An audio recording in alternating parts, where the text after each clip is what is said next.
The snow fell hard outside Tae Kim's mountain cabin. Big, heavy flakes piled up against his windows and door. The wind howled like an angry beast. Tae didn't mind. He liked being alone, far from other people and their noise. 3 years had passed since Tae left the Interstellar Defense Force. The war with the Draconis, collective, aliens that humans called dragons because of their scaled bodies and fierce looks, had ended with a shaky peace treaty. Tae had fought them on many planets. He had lost friends. He had lost part of his leg. Now he just wanted quiet. Tae sat by his fireplace cleaning his old service pistol. He didn't need it anymore, but old habits died hard. The cabin's heating system hummed softly. Outside, the storm grew worse. The weather report said this blizzard might last for days. Tae had enough food and fuel. He would be fine. The security alarm made a soft beeping sound. Tae put down his pistol and walked to the control panel on the wall.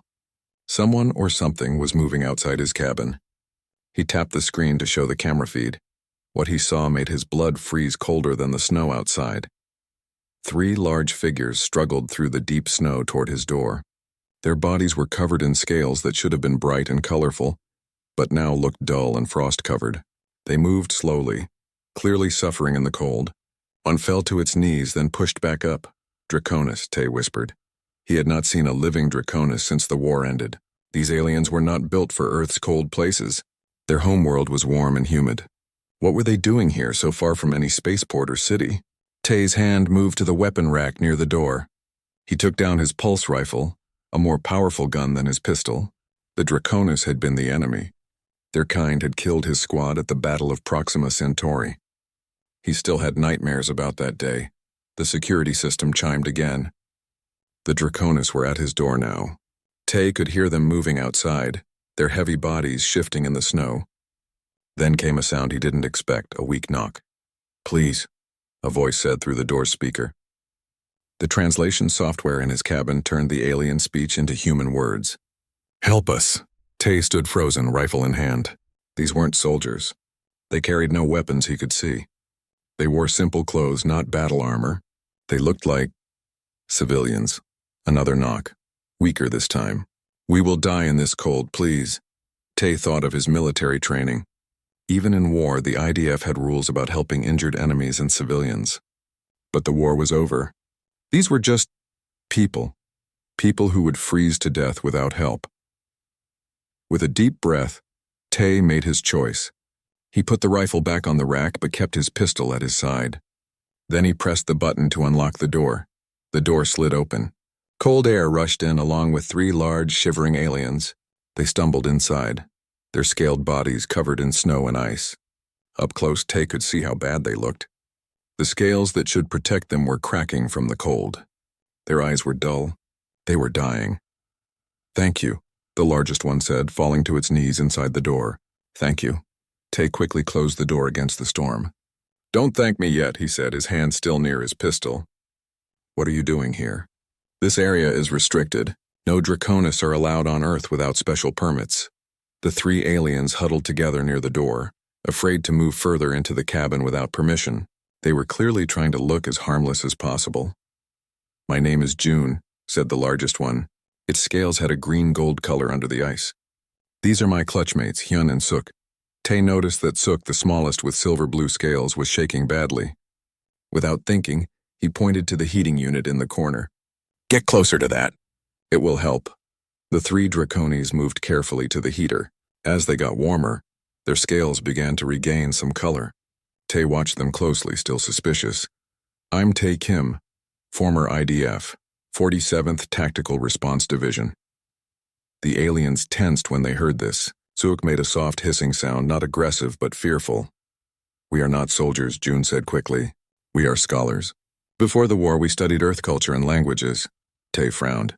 "That doesn't explain why you're here in the middle of nowhere during the worst storm of the year." The 3 Draconis looked at each other. Some silent communication seemed to pass between them. Finally, Hyun spoke. This one had copper-red scales and seemed the most nervous of the 3. "We fled our home. We had no choice. Our research? We found things our government wanted to keep secret." Tae's eyes narrowed. "What things?" "The truth about the war," Suk said softly. "About why it started. About who really wanted it. Outside, the wind howled louder. The cabin creaked under the force of the storm. Inside, tension filled the air as Tay stared at the three aliens who had once been his enemies. "You expect me to believe you came all this way to share secrets?" Tay asked. "How did you even find this place?" "My location is not public knowledge." June's inner eyelids flickered, a sign of distress that Tay recognized from combat briefings. "We didn't look for you specifically. We were trying to reach a human settlement, any settlement. Our ship? It wasn't meant for Earth's atmosphere. We crashed in the mountains 3 days ago." 3 days in this cold? Tay couldn't hide his surprise. "You should be dead." "We nearly are," Sook said. Her voice was weaker than the others. "Our biology allows us to slow our life functions in extreme conditions, but we cannot survive much longer without help." Tay walked to the kitchen area of his one-room cabin. He filled 3 large bowls with hot water from the tap. The Draconis watched him with wide eyes as he brought the bowls to them. "Put your hands in these. It will help your blood flow." They did as he said, sighing with relief as the warm water eased their pain. Tay noticed that their clawed hands were elegant, with long fingers meant for delicate work, not fighting. "You still haven't told me why I shouldn't call the authorities right now," Tay said. "Illegal aliens on Earth is a serious matter." "Because if you do, we will die," Hyun said simply. "And so might millions of others." Tay raised an eyebrow. "Is that a threat?" "No," June said quickly. "A warning. What we discovered, it puts us in danger from both our government and yours, or at least from powerful people in both." Tay's military instincts were on high alert now. This sounded like the start of trouble he didn't want. But something in their eyes, fear, honesty, desperation, made him pause. "You have 1 hour," he said finally. 1 hour to tell me your story. Then I decide what happens next." As the storm raged outside, Tay sat across from the 3 alien refugees. Former enemies now seeking his help. The war had taught him to hate their kind, but it had also taught him to trust his instincts. And right now, his instincts told him these 3 were running for their lives, and that their story might change everything he thought he knew about the war that had cost him so much. Tay sat across from the 3 Draconis, his face hard and unreadable. The aliens looked better now. The warm cabin had helped their scales regain some color. June's green-gold scales now shimmered slightly. Hyun's copper-red body had stopped shaking. Even Sook, the smallest with silver-blue scales, seemed stronger. "Your hour starts now," Tay said, looking at his watch. "Tell me why you're really here." June nodded and sat up straighter. "We were researchers at the Great Library on our homeworld.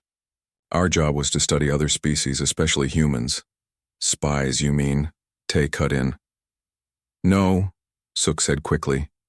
"Not spies. True scholars. We loved human culture, your art, your music, your stories." Hyun added, "We were the ones who argued against war. We told our leaders that humans were not a threat." Tay's eyes narrowed. "But the war happened anyway. Your kind attacked our colonies without warning." The 3 Draconis looked at each other with sad eyes. June spoke again, voice low and serious. "That is what both our peoples were told, but it was not the truth." Tay leaned forward. "What do you mean?" 6 months ago, we found old records in a sealed part of the library," June explained. "Records that showed meetings between human and Draconis leaders before the war." "That's impossible," Tay said. "First contact with your species was when you attacked Proxima Centauri." Sook shook her head. "No. First official contact, yes. But there were secret meetings for years before that." Hyun reached slowly into a pocket in his clothing. Tay's hand moved to his pistol, but Hyun only pulled out a small crystal, glowing with a soft blue light. "This contains the proof," Hyun said. "Records of meetings between the Nexus Consortium from Earth and the High Command of our world." Tay felt a chill that had nothing to do with the storm outside. The Nexus Consortium was the biggest company in human space. They made everything from ships to weapons to medicine. They had made the cybernetic leg that replaced the one Ty lost in battle. "What were these meetings about?" Tay asked, his voice harder now. "Resources," June said simply. "And power. Both sides wanted control of certain star systems. But more than that, they feared what would happen if our peoples became friends instead of enemies." Tay laughed. but there was no humor in it. Friends? Your kind and mine? That's hard to believe. Is it? Suk asked quietly. Look at us now, in your home, talking, not fighting. Tay fell silent. He looked at the three aliens with new eyes. They didn't look like the fierce warriors he had fought in space. They looked tired, scared, and honest. Keep talking, he said finally. June continued. The Nexus Consortium and our High Command made a deal. They would start a war, a controlled war. Both sides would profit from selling weapons. Both sides would have reason to take control of disputed planets rich in resources. And both sides would keep their power, Hyun added. They feared peace more than war. Why? Tay asked. Because our species are remarkably compatible, Suk explained. Not just in how we think, but in what we can create together. Our science, and your science combined, could have led to amazing things that would have made companies like Nexus less powerful, less needed. Tay stood up and walked to the window. The snow was still falling heavily. He thought about what they were saying. It seemed crazy. And yet, the attack on Proxima Centauri, he said, his back to them. I was there. I saw your ships fire first. Yes, June said sadly. But who gave the order? And why were human cameras ready to record it? Why was the human response so quick? Tay turned around. You're saying it was planned? That both sides knew? Not both sides, Hyun corrected. Not the soldiers, not the people, just those in power who stood to gain. Tay thought of his squad, his friends who died that day, his leg, lost in the fighting, all for a lie. He felt sick. If what you're saying is true, he said slowly. Why? Come to me? Why not go to the human authorities? Because we don't know who to trust, Suk said. The same people who planned the war are still in power, on both our worlds. We came to Earth hoping to find someone in your media who would share the truth, June explained. But our ship was damaged. We crashed in these mountains. And you? Just happened to find my cabin? Tay asked, still suspicious. We saw lights, Hyun said. We were desperate. We didn't know who lived here until you opened the door. Tay walked back to his chair and sat down heavily. His mind was racing. If they were telling the truth, this was bigger than anything he could have imagined. But if they were lying... Show me this proof you claim to have, he said, pointing to the crystal Hyun held. Hyun handed over the crystal carefully. Tay took it to his computer terminal in the corner of the cabin. The crystal fit into a universal data slot. The screen lit up with strange symbols. Draconis writing. I can't read this, Tay said. Suk stood up slowly, her movements careful to show she meant no harm. May I? Tay nodded and stepped back, watching her closely. Suk's long fingers moved over the keyboard, typing commands. The screen changed, now showing human writing alongside the Draconis symbols. This is a translation program we created, she explained. Please, read. Tay leaned forward and began to read. His face grew darker with each line. The documents showed meetings between Nexus executives and Draconis High Command members. They discussed profit margins from the war. They talked about which planets to fight over and which to leave alone. They even discussed how many casualties would be acceptable to make the war look real. This can't be real, Tay whispered. But in his heart, he was beginning to believe. There's more, June said. Show him the Proxima files. Suk typed more commands. New documents appeared, battle plans, orders, communications between human and Draconis leaders right before the attack that had cost Tay his leg and his friends. Tay's hands gripped the edge of the desk so hard his knuckles turned white. They knew. They planned it all. Yes, Hyun said softly. And when we found these records, we became a threat. Our own government tried to kill us, June added. We barely escaped with this data. Tay turned to face them. And now you're here, asking for my help. We need to get this information to people who can use it, Suk said. People who can tell both our worlds the truth. And if I turn you in instead? Tay asked. If I call the Kiro? Authorities right now? Then we will likely die, June said simply, and this truth will stay hidden. The cabin fell silent except for the howling of the wind outside. Tay looked at the three aliens, no, the three people, sitting in his home. Former enemies, maybe now allies. His security system beeped again. Tay checked the monitor and felt his heart skip a beat. A military transport was approaching through the storm. Someone knew the Draconis were here. We have company, Tay said grimly, and I don't think they're coming to help you. The three Draconis looked at each other with fear in their eyes. This was the moment of truth. Would Tay help them, or would he hand them over? Tay thought of his dead friends, of his lost leg, of the millions who had died in a war that now seemed like nothing but a cruel game played by the powerful. He made his decision. There's a hidden cellar under this cabin, he said, moving quickly to roll back a rug. Get in there, now. As the sound of the approaching transport grew louder, Tay knew his life would never be the same again. He had fought in a war based on lies. Now he would fight for the truth, even if it meant becoming a traitor himself.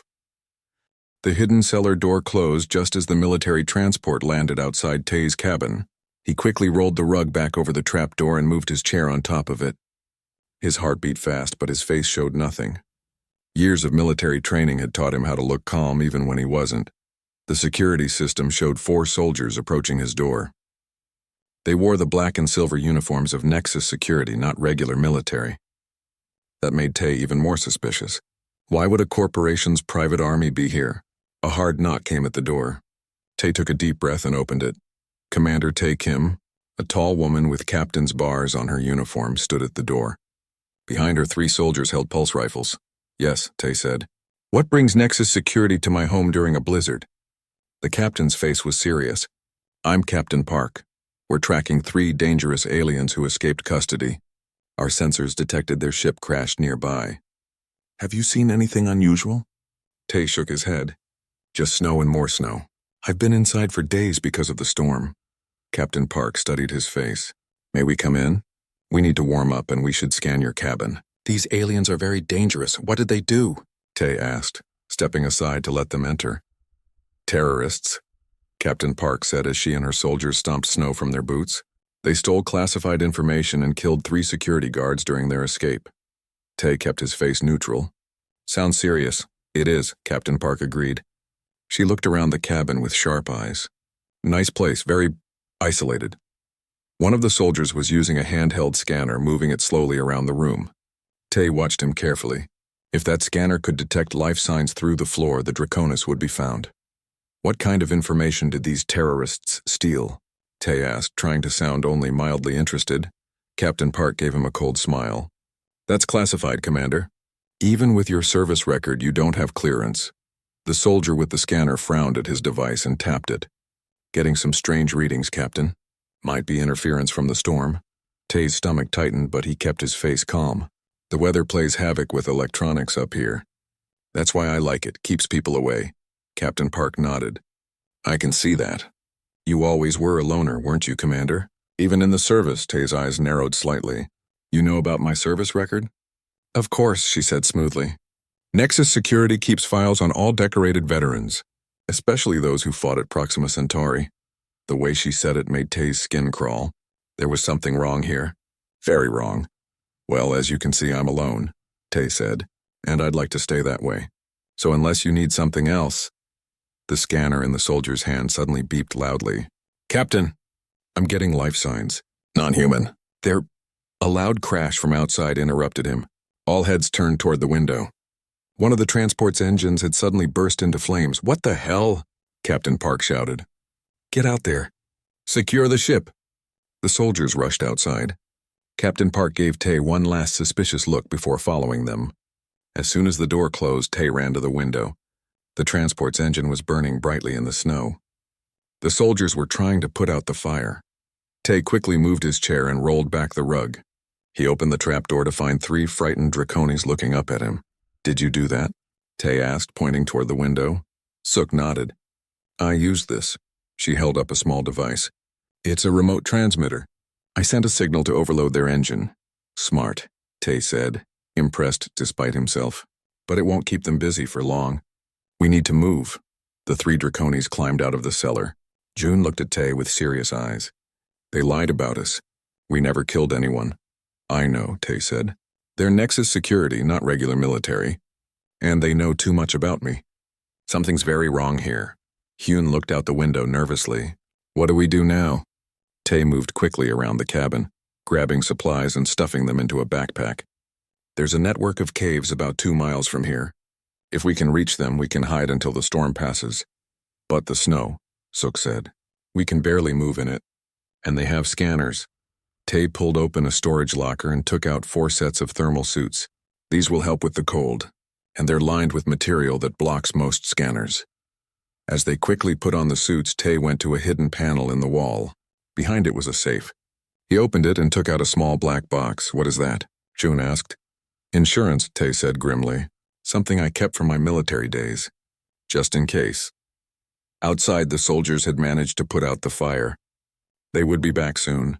Tay went to the back of the cabin and opened a small door that was almost invisible in the wall. This leads to a maintenance tunnel for the heating system, he explained. It comes out behind those rocks about 100 yards away.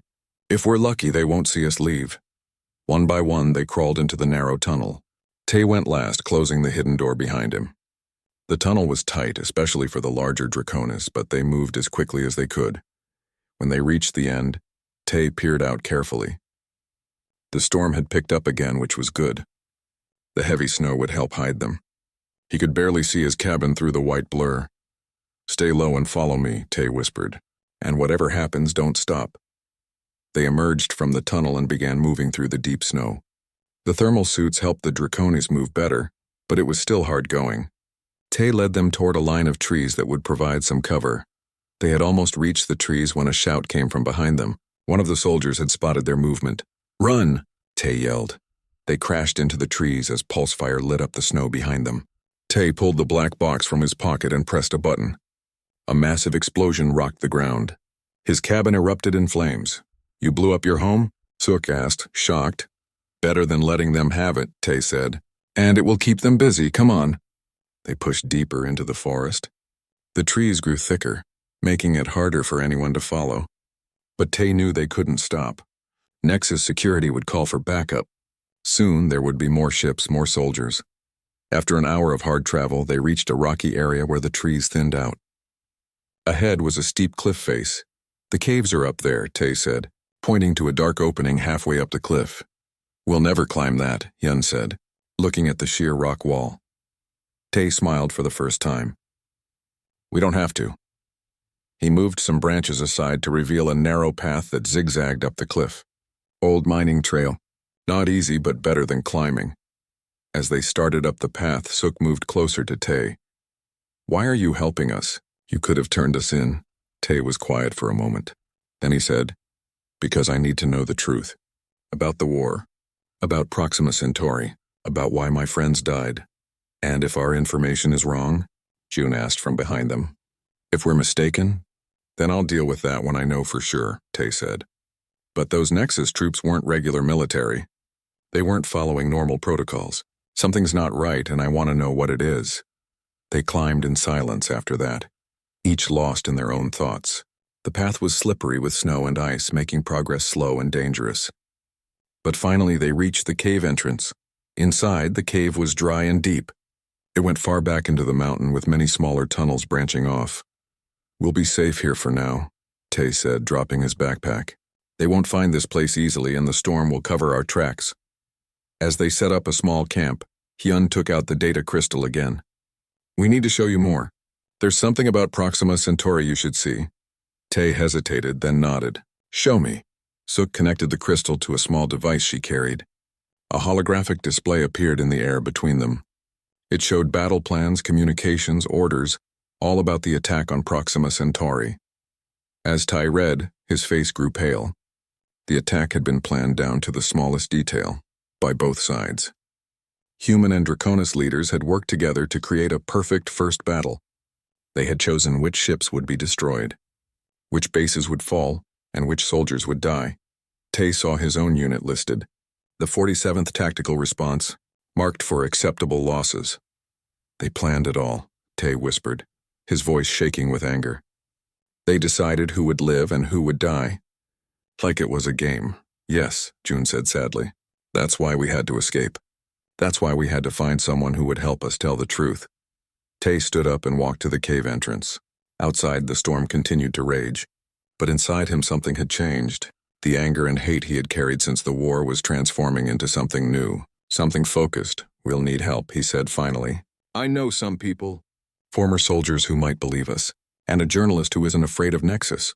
You believe us then? Sook asked. Tay turned to face them. I believe enough to want the whole truth. And if what you've shown me is real, then both our peoples need to know what was done to them. In the distance, they could hear the faint sound of transport engines. Nexus security was searching for them. But in this cave, human and Draconis sat together, no longer enemies. The truth had created an unexpected alliance, and Tay knew that nothing would ever be the same again. Night fell over the mountains. Inside the cave, Tay and the 3 Draconis sat around a small heating unit from Tay's backpack. The soft orange glow lit their faces as they talked in low voices. We need to contact someone we can trust, Tay said, but my communications equipment was in the cabin. June reached into a hidden pocket in his thermal suit and pulled out a small device. We have this. It's a long-range communicator, but using it might let Nexus find us. Tay took the device and studied it. It was Draconis technology, more advanced than most human equipment. How far can it reach? Anywhere on this continent, Sook explained. But the signal can be traced if someone is looking for it. Tay thought for a moment. I have a friend. He was in my squad before he lost his arm at Proxima Centauri. Now he works for the Independent News Network. If anyone will listen to us, it's him. Can you trust him? Hyun asked, his copper scales reflecting the orange light. With my life, Tay said firmly. He hates Nexus as much as I do. They made the weapon that took his arm, then charged him a fortune for the replacement. Tay activated the communicator. It hummed softly as it connected to Earth's communication network. He entered a code and waited. After a long moment, a sleepy voice answered. This better be important. It's the middle of the night. Min, it's Tay, I need your help. There was a pause. Tay, what's wrong? You never call anyone. I can't explain over an open channel. But it's about Proxima Centauri. About the war. I found something, Min, something big. Another pause, longer this time. Where are you? The mountains. My cabin's gone. Nexus security is hunting me. Nexus? Min's voice was fully awake now. What did you do? Tay looked at the 3 Draconis. I found the truth. Or it found me. Can you come alone? You know I can. Send coordinates. I'll be there by morning. Tay sent the cave's location through the communicator, then shut it off quickly. Now we wait. Sook moved closer to the heating unit. Even with the thermal suit, she seemed cold. Your friend? Will he be afraid of us? Tay considered this. Probably at first. But Min is smart. He'll listen before he judges. Like you did? June asked quietly. Tay looked at the large Draconis. I'm still not sure I made the right choice. But those Nexus troops, they weren't following normal military protocol. Something about them felt wrong. They were going to kill us, Yun said. And probably you too. Maybe, Tay admitted. But why? What's on that crystal that's worth killing for? Sook activated the data crystal again. The holographic display filled the cave with a soft blue light. There's more we haven't shown you. About what happens after the war. Tay leaned forward. What do you mean? The war was just Phase 1, June explained. Phase 2 is already starting. The hologram changed to show a star map. Several planets were marked with red symbols. These are colony worlds, Tay said, recognizing some of the locations. Both human and Draconis colonies. Yes, Sook said. And according to these plans, they are all scheduled for incidents in the next 6 months. What kind of incidents? Tay asked, though he feared he already knew. Environmental disasters, reactor failures, disease outbreaks. Hyun's voice was grim, all designed to look like accidents or natural events. But why? Tay asked. The war is over. What's the point? Resources, June said simply. These colonies sit on the richest deposits of quantium ore in known space. Tay's eyes widened. Quantium was the most valuable material in the galaxy. It powered faster than light drives and was the key component in the newest weapon systems. And if these colonies are destroyed, Then Nexus and their Draconis partners can claim the planets for safety and security reasons. Sook finished. They get the Quantium. All of it. Tay sat back stunned. Millions of people live on those worlds. Both humans and Draconis. Yes, Hyun said sadly. Just like millions died in the war. To them we are all just numbers on a profit chart. Tay stood up and paced the cave. His mind raced with the implications. If this was true, it wasn't just about the past anymore. It was about preventing another disaster. We need proof that can't be denied, he said finally. Something that will convince both our governments that this conspiracy is real. The crystal has much data, June said. But you're right. They could claim it's fake. What we need, Tay said, is someone from inside Nexus. Someone who can confirm all this. The cave fell silent as they all considered this problem. Then Sook spoke up. There might be a way. The crystal contains names. People who attended the secret meetings. Some might be willing to talk if approached correctly. Tay nodded slowly. It's worth a try. When Min gets here, we can... A soft beeping from June's pocket interrupted him. The large Draconis pulled out a small sensor device. His inner eyelids flickered rapidly, a sign of alarm. Ships, he said. Many ships. Coming this way. Tay rushed to the cave entrance and looked out. The storm had eased, and in the pre-dawn light he could see dark shapes moving through the sky. At least 5 transport ships, all heading toward the mountains. They're searching in a grid pattern, Tay said, his military training helping him recognize the tactic. They must have tracked our communication. What do we do? Hyun asked, fear clear in his voice. Tay thought quickly. We need to split up. They're expecting us to stay together. Split up? Sook looked alarmed. But we don't know this planet. We'll be caught immediately. Not if I help you, Tay said. He went to his backpack and pulled out a map. There's an old mining tunnel that runs deep under these mountains. It comes out near a small town about 15 miles from here. If you follow it, you can reach the town before they think to look there. And you? June asked. I'll head in the opposite direction. Create a distraction. Make them think we're all going that way. The 3 Draconis looked at each other, clearly uncomfortable with the plan. We can't let you sacrifice yourself, Sook said. Tay shook his head. I'm not. I know these mountains better than they do. I can evade them long enough for Min to find me. But you 3 need to get to safety with that crystal. A loud boom echoed outside. One of the transports had fired a scanner pulse into the mountains. They're getting closer, Hyun said nervously. Tay made a quick decision.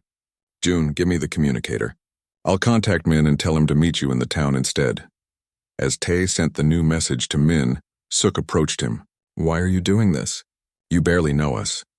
Tay finished the message and handed the communicator back to June.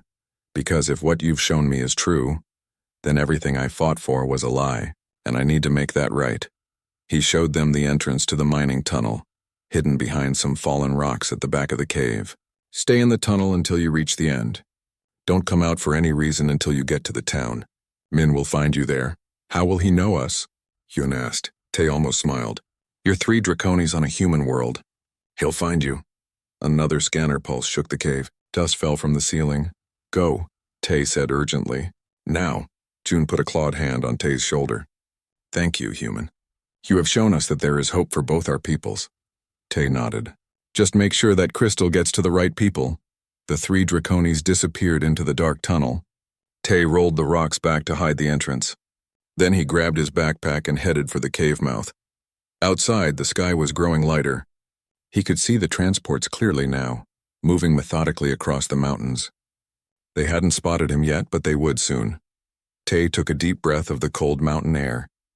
For the first time since the war, he felt like he had a real purpose, not just surviving, but fighting for something that mattered. He started down the mountain in the opposite direction from the mining tunnel. As he moved, he deliberately left clear tracks in the snow. He wanted them to follow him. Behind him, the first transport turned toward his position. They had spotted him. Good Tae Kim, former soldier of the Interstellar Defense Force, smiled grimly as he picked up his pace. The hunt was on, but this time he wasn't fighting for a lie. He was fighting for the truth, and he would make sure the world heard it no matter what it cost him. The small town of Pine Ridge sat quietly in the valley. Most people were still asleep as the sun began to rise. No one noticed the 3 large figures that emerged from an old mine entrance at the edge of town. The Draconis moved carefully, their thermal suits helping them blend into the shadows. "We made it," Hyun whispered, his copper scales dull with dust from the tunnel. "But what now?" Suk asked, looking around nervously. "We need to find this Min person." June pointed to a small building with a glowing sign that read, "Cafe open 24 hours. Let's wait in there. It's public enough to be safe, but quiet enough to not draw attention." They entered the cafe, ducking to fit through the human-sized door. Inside, an old woman stood behind the counter. Her eyes widened at the sight of 3 draconis, but she didn't scream or run. She just stared. "Good morning," June said politely. "May we sit and wait for our friend?" The woman blinked several times. You speak English?"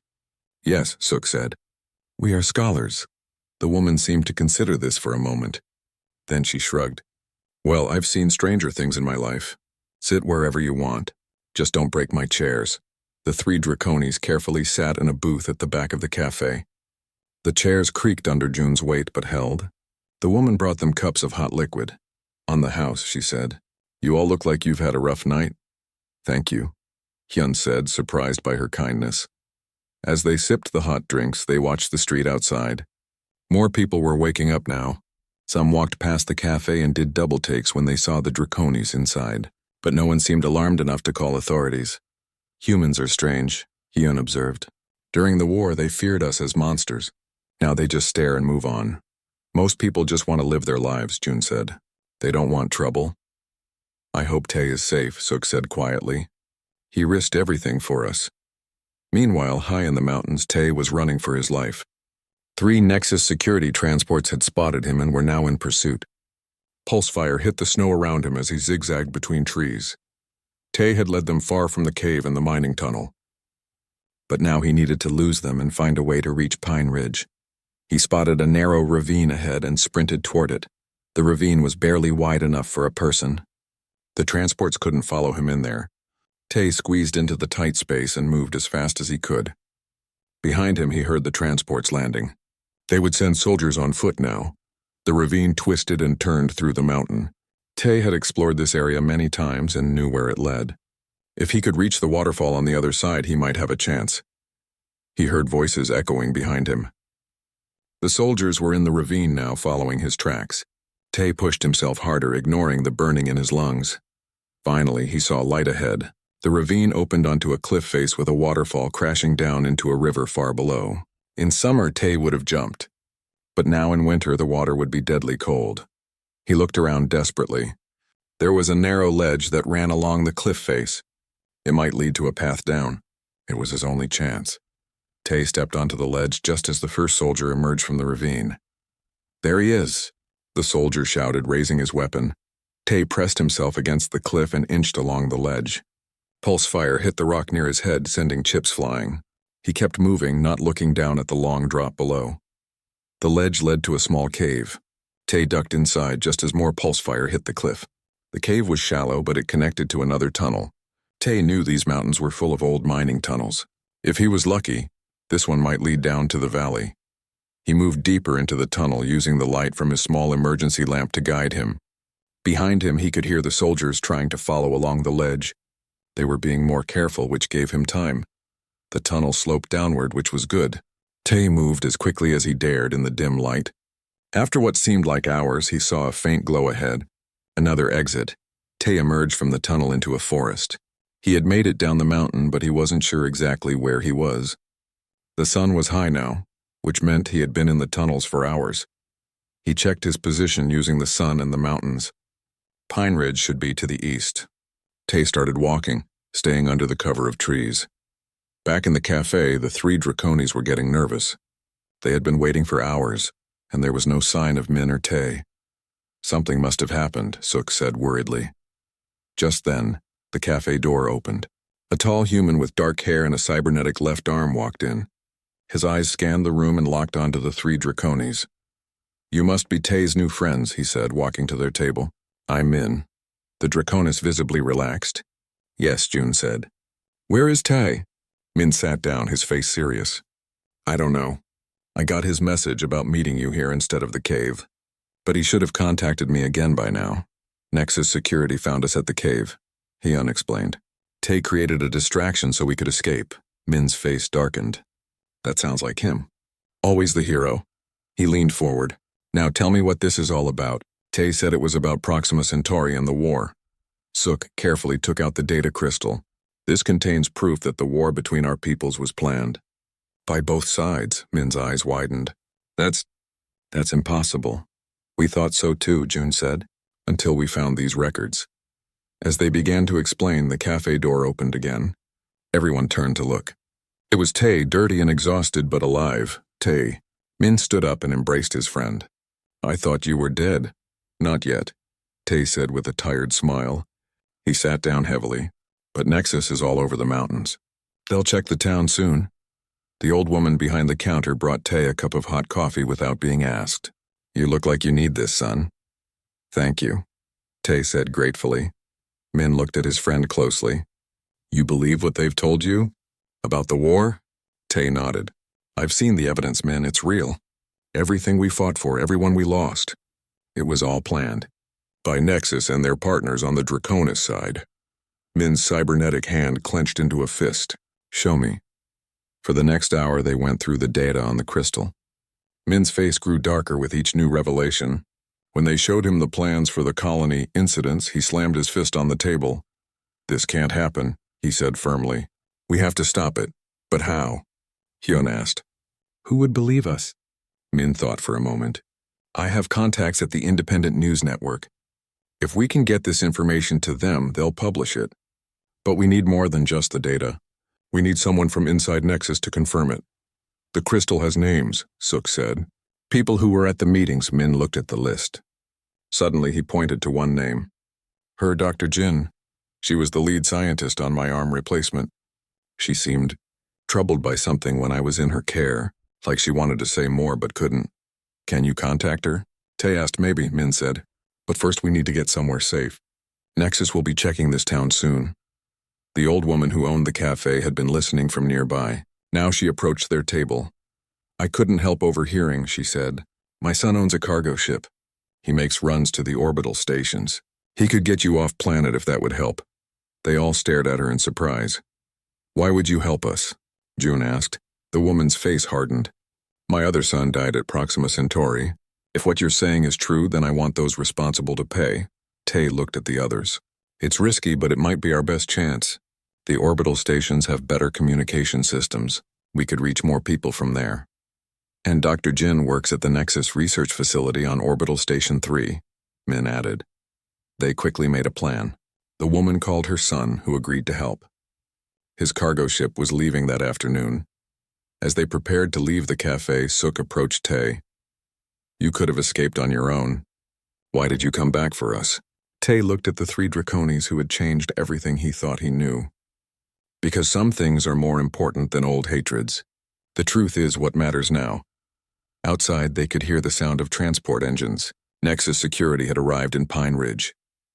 Time to go, Min said urgently. As they slipped out the back of the cafe toward the spaceport, Tay realized something important. He was no longer fighting against an enemy. He was fighting alongside new allies, both human and Draconis, for something bigger than all of them. The truth about the war had brought former enemies together. And together they might just be strong enough to prevent the next disaster and expose those who had manipulated both their peoples. The real fight was just beginning. But for the first time since Proxima Centauri, Ty felt hope. Not just for himself, but for humans and Draconis everywhere. Sometimes the most unexpected visitors could change everything.